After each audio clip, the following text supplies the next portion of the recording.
The morning mist clung to the hills surrounding Florence as Niccolò Machiavelli sat in his study, quill poised over parchment.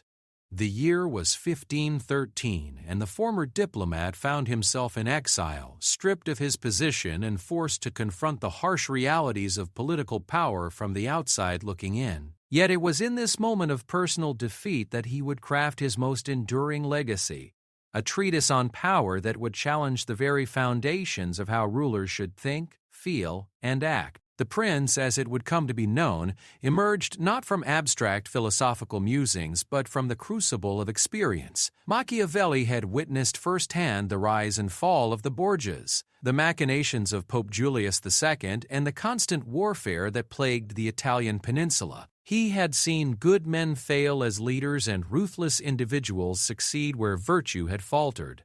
These observations crystallized into a revolutionary understanding. Effective leadership required a fundamental separation between personal emotions and political necessity. The concept of emotional detachment in Machiavellian thought does not advocate for sociopathy or cruelty for its own sake. Rather, it recognizes a profound truth about the nature of power. That sentiment, while perhaps noble in private life, can become a fatal weakness when the stakes involve the survival of states and the welfare of thousands. The prince who allows his personal feelings to dictate policy decisions, Machiavelli observed, inevitably finds himself outmaneuvered by those who understand that politics operates according to its own logic, independent of conventional morality. This philosophy emerged from the chaos of Renaissance Italy, where city-states rose and fell with alarming frequency, where alliances shifted like sand, and where survival depended not on adherence to Christian virtue but on the calculated application of force, fraud, and strategic thinking.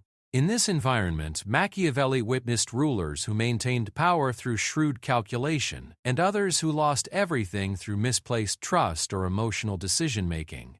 The Duke Valentino Cesare Borgia served as perhaps the most compelling example of Machiavellian principles in action. When Borgia needed to pacify the Romagna, he appointed Ramiro de Orco as his lieutenant, granting him extraordinary powers to restore order through whatever means necessary. De Orco succeeded in his mission, using brutal methods that brought peace to the region, but also generated tremendous resentment among the population. Rather than allow this resentment to attach to his own person, Borgia made a calculated decision that demonstrated the essence of emotional detachment in political action. On a cold December morning in 1502, the people of Cesena awoke to find Ramiro de Orco's body in the town square, cut in half, with a wooden block and bloody knife beside it. Borgia had ordered the execution of his own lieutenant, not out of anger or moral revulsion at de Orco's methods, but as a calculated political move. The brutal display served multiple purposes. It satisfied the people's desire for revenge against their oppressor. It demonstrated Borgia's own justice and responsiveness to popular sentiment, and it allowed him to distance himself from the harsh methods that had been necessary for establishing order. The Duke had achieved his objective, a pacified territory, while simultaneously winning popular approval through the sacrifice of his subordinate. This episode illustrates the first fundamental aspect of Machiavellian emotional detachment, the ability to make decisions based on their political utility rather than personal affection or aversion. Borgia likely felt no personal animosity toward de Orco, who had served him faithfully and effectively, nor did he spare him out of loyalty or gratitude. The decision was made purely on the basis of political calculation. What action would best serve his long-term interests in maintaining control over the Romagna? The psychological demands of such leadership are immense. It requires a leader to develop what might be called a dual consciousness, maintaining awareness of human emotions and moral considerations while simultaneously holding them at arm's length when making crucial decisions. This does not mean becoming inhuman, but rather recognizing that the responsibilities of leadership often require actions that would be unconscionable in private life. Machiavelli understood that this emotional detachment must be accompanied by complete domination, not necessarily through violence or oppression, but through the establishment of unquestionable authority that eliminates the possibility of effective challenge. Half measures in the exercise of power, he observed, typically lead to greater suffering than decisive action. The prince who attempts to be merciful often finds that his mercy is interpreted as weakness, encouraging further challenges that ultimately require even harsher responses. The concept of complete domination in Machiavellian thought encompasses several dimensions. First, it involves the monopolization of legitimate force within a territory. No competing power centers can be allowed to exist, as they inevitably become focal points for opposition and rebellion. This principle extends beyond military matters to include economic, social, and even religious authority. The successful prince ensures that all significant decisions flow through his administration, and that potential rivals lack the resources or legitimacy to mount effective challenges. Consider the methods employed by Louis XI of France, whom Machiavelli studied with great interest. When Louis inherited the throne in 1461, he faced a realm torn by civil war and dominated by powerful noble families who had grown accustomed to acting independently of royal authority.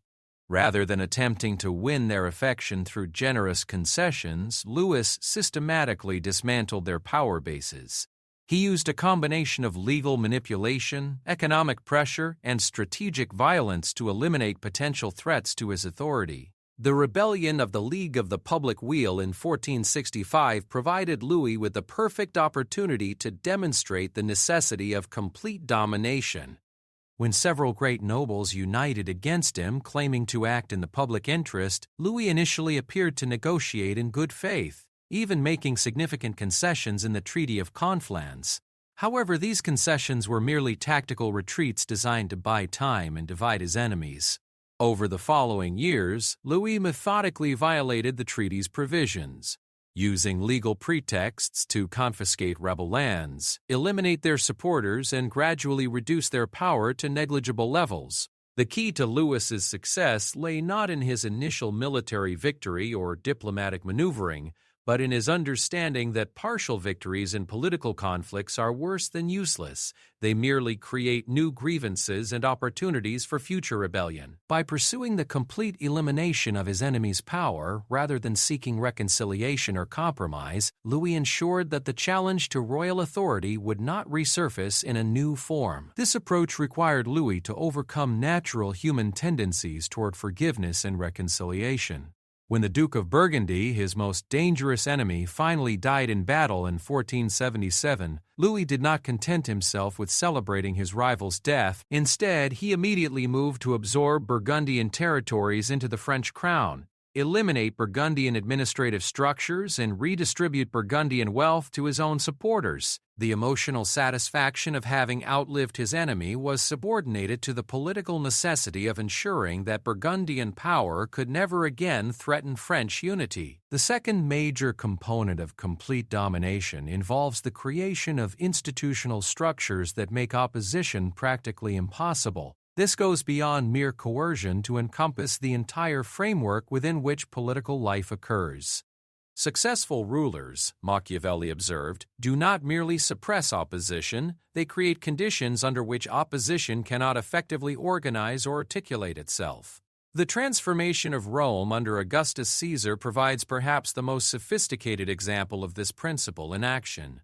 When Augustus emerged victorious from the civil wars that destroyed the Roman Republic, he faced a fundamental challenge: how to exercise absolute power in a society that had long prized republican virtues and institutions. His solution demonstrated masterful application of Machiavellian principles, though it predated their formal articulation by over 15 centuries. Rather than openly abolishing republican institutions, Augustus maintained their outward forms while systematically draining them of real power.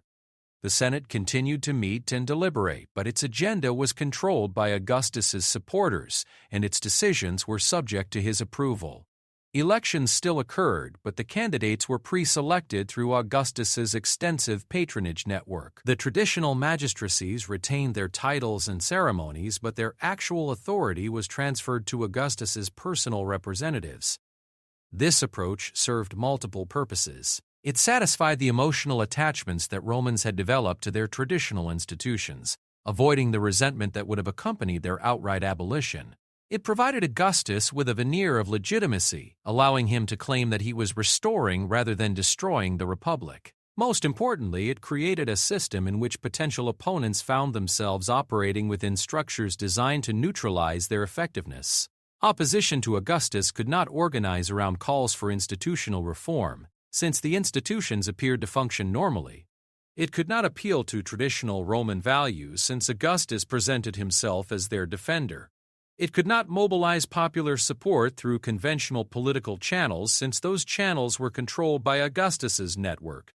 The few attempts at opposition that did emerge found themselves isolated, lacking both institutional platforms and ideological frameworks that could attract widespread support. The genius of Augustus's approach lay in its recognition that complete domination need not appear oppressive to be effective. By maintaining the forms of consent while controlling their substance, he created a system that was simultaneously totalitarian and legitimate. Citizens retained the feeling of political participation while being effectively excluded from real decision-making processes. This model influenced political development throughout European history, but few rulers understood its subtleties as well as Augustus himself. Many attempted to copy his methods without grasping the underlying principle that effective domination requires not just the accumulation of power, but the transformation of the entire political environment in ways that make challenges to that power inconceivable. The third crucial aspect of Machiavellian domination involves the strategic use of both fear and affection to maintain control. This represents one of the most psychologically sophisticated elements of his political philosophy. Machiavelli recognized that pure terror, while effective in the short term, tends to generate the very resentments and desperate oppositions that ultimately destroy tyrannical regimes. Conversely, attempting to rule solely through love and generosity often signals weakness and invites exploitation by more ruthless competitors. The optimal strategy, therefore, involves the careful calibration of both emotions to create a population that is simultaneously grateful for the ruler's protection and aware of the consequences of challenging his authority. This requires a leader to develop an almost theatrical understanding of political psychology, knowing when to display mercy and when to demonstrate ruthlessness, when to appear accessible and when to maintain distance. Consider the reign of Henry VII of England, whose consolidation of power after the Wars of the Roses exemplified these principles. When Henry defeated Richard III at Bosworth Field in 1485, he faced the challenge of establishing legitimacy for a new dynasty while preventing the kind of noble rebellion that had plagued England for over 30 years. His approach combined calculated generosity toward potential supporters with systematic elimination of threats, all wrapped in carefully constructed displays of royal authority. Henry's treatment of the nobility demonstrated sophisticated understanding of the psychology of domination. Rather than conducting wholesale purges of Yorkist supporters, he offered pardons to those who submitted promptly while making examples of those who continued to resist. The Earl of Lincoln, who had fought for Richard III, was received at court and even included in royal councils. However, when Lincoln later joined the Seminole Rebellion in 1487, his betrayal served as justification for the complete destruction of his family's power and wealth. This selective approach served multiple purposes. It encouraged defection from potential rebel coalitions by demonstrating that submission would be rewarded. It provided moral justification for harsh action against those who continued to oppose royal authority. Most importantly, it created an atmosphere of uncertainty among potential opponents, who could never be sure whether their past loyalties would be forgiven or remembered. Henry's establishment of the Court of Star Chamber further illustrated the principle of complete domination through institutional innovation. This court, which operated outside traditional legal procedures, allowed the king to prosecute noble defendants without the protections they might expect from established courts where their peers served as judges. The court's proceedings were designed to be both efficient and intimidating, demonstrating that traditional privileges and immunities meant nothing when they conflicted with royal will. The psychological impact of the Star Chamber extended far beyond its actual caseload. Its mere existence reminded all subjects that the king possessed extraordinary powers that could be deployed against anyone, regardless of their social status or traditional legal protections. This created what might be called a chilling effect on potential opposition. as nobles became increasingly reluctant to engage in activities that might be construed as treasonous, even when those activities had been considered normal political behavior under previous regimes. Henry's monetary policies demonstrated another dimension of complete domination: the use of financial pressure to ensure compliance with royal authority. Through a combination of traditional feudal obligations, new taxes, and legal penalties, Henry created a system in which noble families found their economic survival dependent on royal favor. The king's agents conducted regular reviews of noble finances, identifying opportunities to extract additional revenue through fines, forfeitures, or compulsory loans. This approach proved more effective than outright confiscation because it maintained the appearance of legal process while achieving the same practical results. Nobles who might have resisted direct seizure of their property found themselves gradually impoverished through perfectly legal mechanisms that they had little choice but to accept. The system was designed to create financial dependency without generating the kind of dramatic grievances that might serve as rallying points for opposition. The emotional detachment required for such policies cannot be overstated. Henry VII had personally experienced the uncertainties of political life, having spent years in exile before claiming the throne.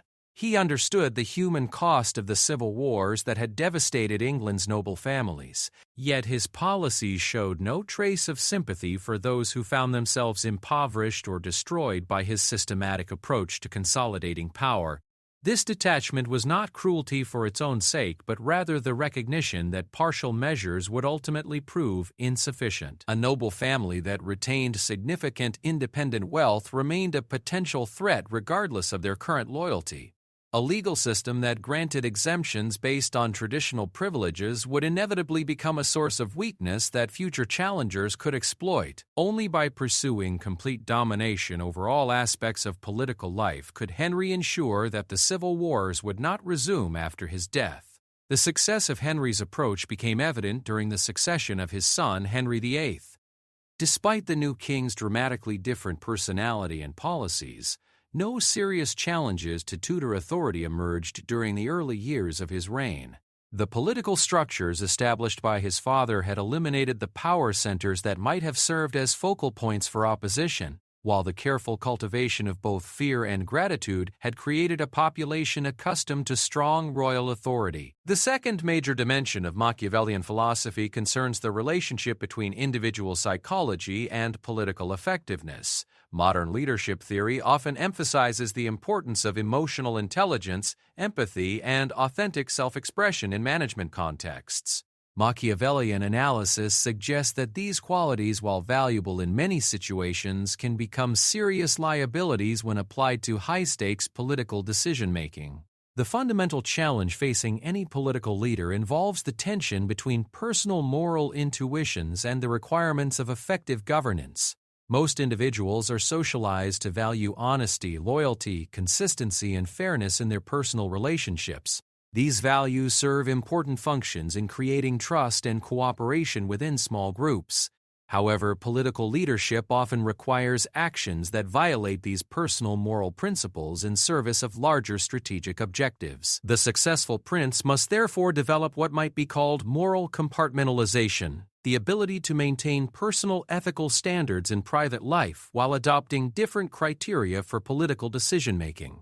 This does not necessarily involve hypocrisy or corruption, but rather the recognition that different spheres of life operate according to different rules and requirements. Isabella of Castile provides a compelling historical example of this psychological complexity. In her personal life, Isabella demonstrated remarkable piety, devotion to family, and commitment to traditional Christian virtues. She was known for her charity toward the poor, her loyalty to friends, and her genuine religious faith. However, her political actions often required her to act in ways that directly contradicted these personal values. The establishment of the Spanish Inquisition in 1478 demonstrates this tension clearly. Isabella's personal religious convictions emphasized mercy, forgiveness, and the possibility of redemption for all Christians. Yet her analysis of the political situation convinced her that religious unity was essential for the stability of her newly unified kingdom.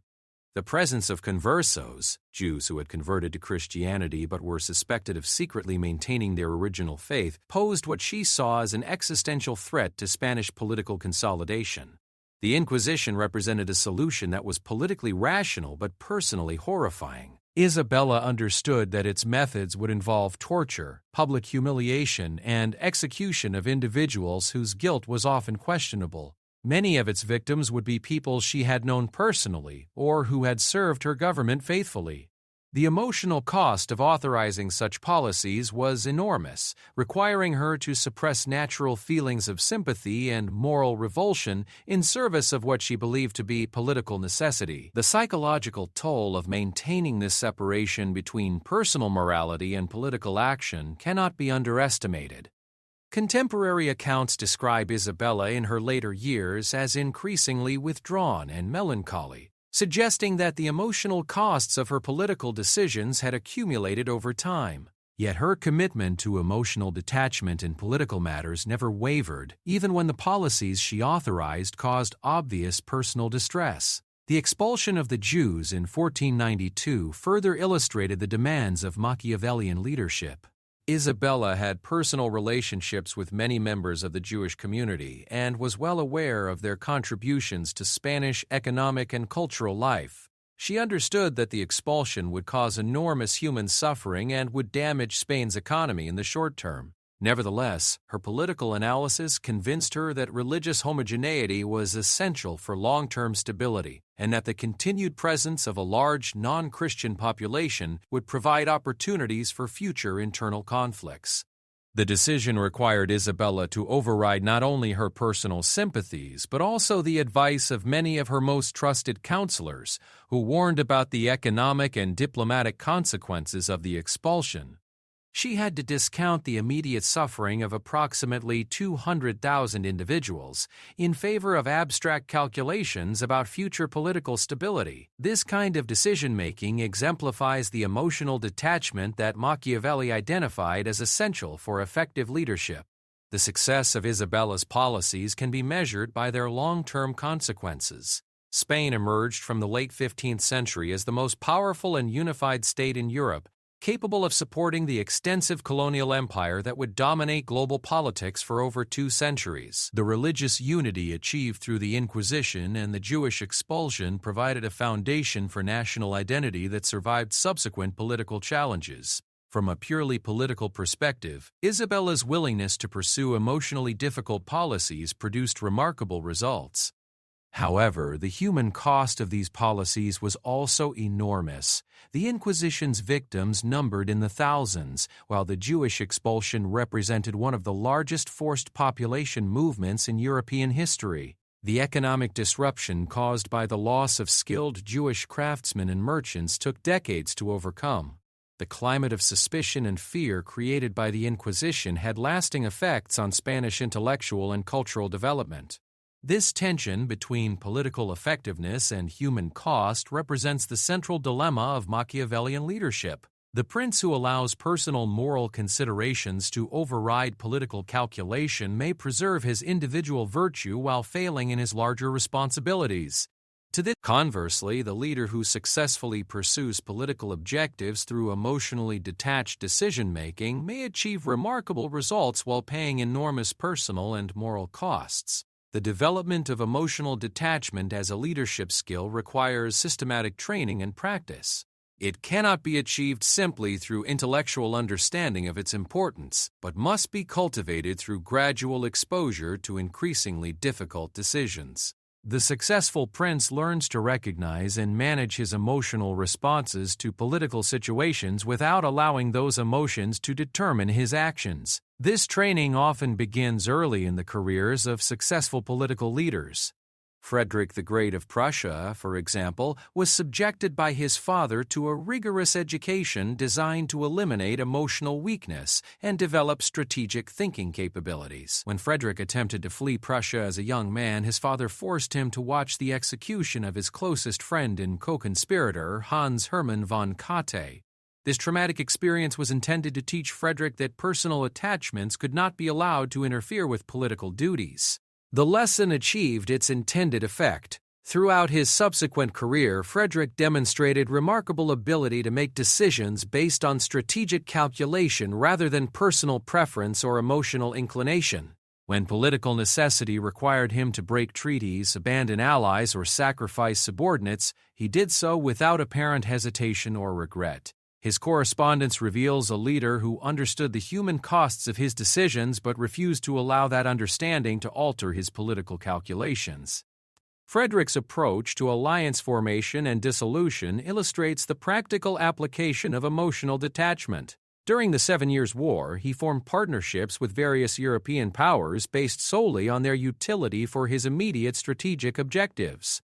When circumstances changed and former allies became obstacles to his goals, he abandoned them without regard for previous commitments or personal relationships. The Treaty of Westminster with Britain in 1756 exemplified this approach. Frederick negotiated the alliance not out of any affection for British interests or values, but because British naval power could protect his realm while British subsidies could fund his military operations. When the alliance no longer served these purposes, he immediately began exploring alternative arrangements, ultimately signing a separate peace with Russia that violated his commitments to Britain. This flexibility in alliance formation required Frederick to maintain emotional distance from his negotiating partners. Diplomats who allowed personal relationships to influence their strategic assessments inevitably found themselves manipulated by more calculating opponents. Frederick's ability to form apparently warm personal relationships with foreign representatives while maintaining complete strategic detachment gave him significant advantages in complex diplomatic negotiations. The third major component of Machiavellian philosophy involves the relationship between power and institutional design. Complete domination cannot be achieved or maintained through personal qualities alone, but requires the creation of systematic structures that make opposition practically impossible. This involves not just the accumulation of force, but the transformation of the entire political environment in ways that channel all significant decisions through the ruler's administration. The development of such institutional systems requires leaders to think beyond immediate tactical concerns and consider the long-term structural requirements for maintaining power. This often involves creating redundant systems of control, establishing competing centers of loyalty that check each other while remaining subordinate to central authority, and developing administrative procedures that make the ruler's continued dominance appear natural and inevitable. Cardinal Richelieu's transformation of French governance during the reign of Louis XIII provides perhaps the most sophisticated example of institutional domination in European history. When Richelieu became principal minister in 1624, France remained a feudal state where great nobles exercised independent authority within their territories, where regional parliaments could block royal legislation, and where religious divisions continued to provide focal points for opposition to central authority. Richelieu's approach to consolidating royal power involved the systematic destruction of all competing institutional structures while building new administrative systems that concentrated authority in the hands of royal appointees. This transformation required more than 20 years of patient work and involved fundamental changes in every aspect of French political life.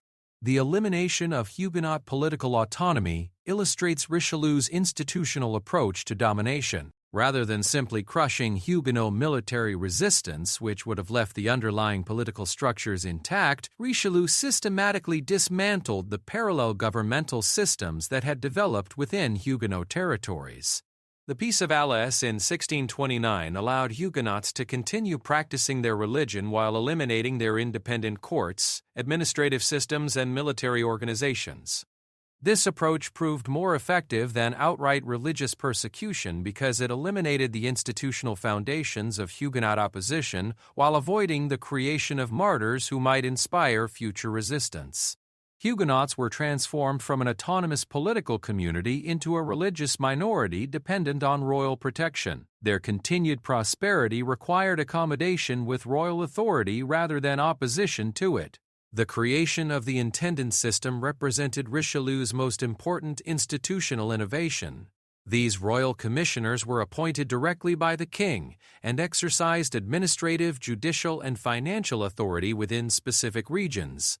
Unlike traditional governors who were usually drawn from the local nobility and maintained independent power bases, intendants were typically bourgeois lawyers whose authority derived entirely from their royal commissions. The intendant system created a parallel administrative structure that gradually absorbed the functions previously exercised by traditional noble officials. Since intendants answered directly to Versailles and could be dismissed at royal pleasure, they had every incentive to implement central policies effectively rather than accommodating local interests.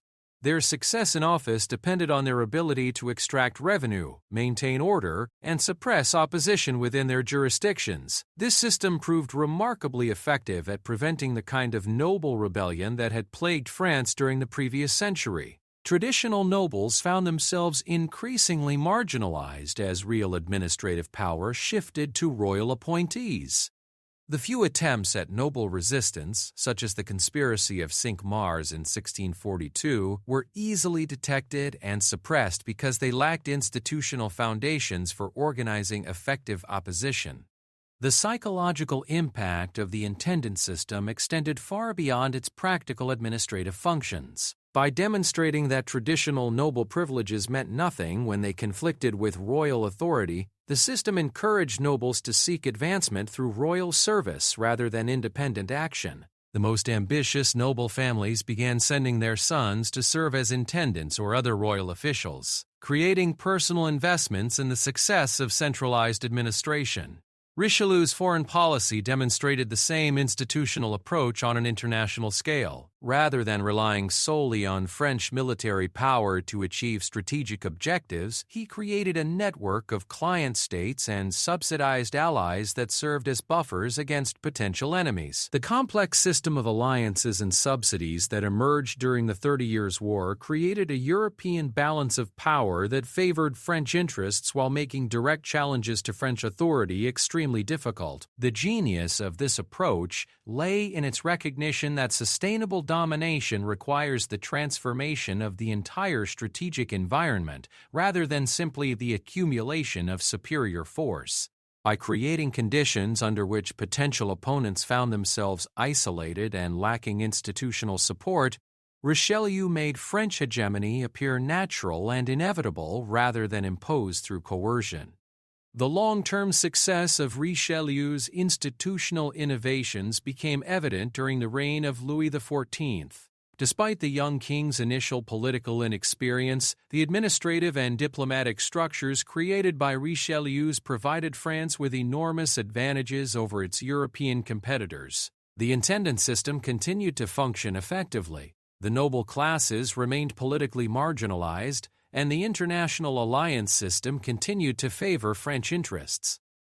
This institutional continuity allowed France to maintain its dominant position in European politics for over a century, surviving changes in leadership, military defeats, and economic crises that might have destroyed a system based solely on personal authority. The transformation of French governmental structures under Richelieu created what might be called systemic domination, a situation in which the ruler's authority was embedded in the basic structure of political life rather than dependent on continuous personal effort to maintain control. The final dimension of Machiavellian analysis concerns the relationship between moral philosophy and political effectiveness. Traditional Christian political theory, which dominated European thought throughout the medieval period, insisted that rulers should govern according to virtue and that good intentions would ultimately produce good results. Machiavelli's observation of actual political behavior led him to conclude that this approach was not merely ineffective but actively dangerous for anyone serious about maintaining power and achieving political objectives. The prince who attempts to govern according to Christian virtues of mercy, honesty, and humility, Machiavelli argued, will inevitably find himself outmaneuvered by competitors who understand that politics operates according to different principles than personal morality. This does not mean that virtue is worthless, but rather that its application must be strategic rather than automatic. The contrast between the political careers of Henry VI of England and Edward IV illustrates this principle clearly. Henry VI was universally acknowledged as personally virtuous, pious, and well-intentioned. He genuinely desired peace, justice, and prosperity for his subjects, His approach to kingship emphasized consultation, compromise, and respect for traditional privileges and procedures. These qualities made him beloved by those who knew him personally and earned him a reputation for sanctity that eventually led to his veneration as a saint. However, Henry's virtuous approach to leadership proved catastrophically ineffective in the harsh realities of 15th-century English politics. His reluctance to use force decisively allowed noble factions to develop independent power bases that eventually tore the kingdom apart. His commitment to honesty and diplomacy made him easy to manipulate by more calculating negotiators. His desire to be merciful toward defeated enemies allowed them to regroup and renew their challenges to royal authority. The result was the Wars of the Roses, a 30-year period of civil war that devastated England and ultimately cost Henry both his throne and his life. His personal virtue, while admirable in moral terms, had failed to provide the kind of leadership that the political situation required. The very qualities that made him a good man made him an ineffective king. Edward IV, who ultimately displaced Henry, demonstrated a completely different approach to leadership. Edward was personally ambitious, ruthless, and willing to employ whatever methods were necessary to achieve his political objectives. He showed little interest in conventional morality when it conflicted with strategic necessity. His treatment of enemies combined strategic mercy with calculated brutality, depending on which approach was most likely to discourage future opposition. When Edward captured Henry VI after the Battle of Towton in 1461, he faced a decision that perfectly illustrated the tension between personal virtue and political effectiveness. Conventional Christian morality suggested that mercy toward a defeated enemy was both right and wise. Henry posed no personal threat to Edward, and his execution would appear cruel and unnecessary to contemporaries who respected his piety and good intentions. However, Edward's political analysis convinced him that allowing Henry to live would create ongoing instability. As long as Henry remained alive, he could serve as a focal point for Lancastrian opposition.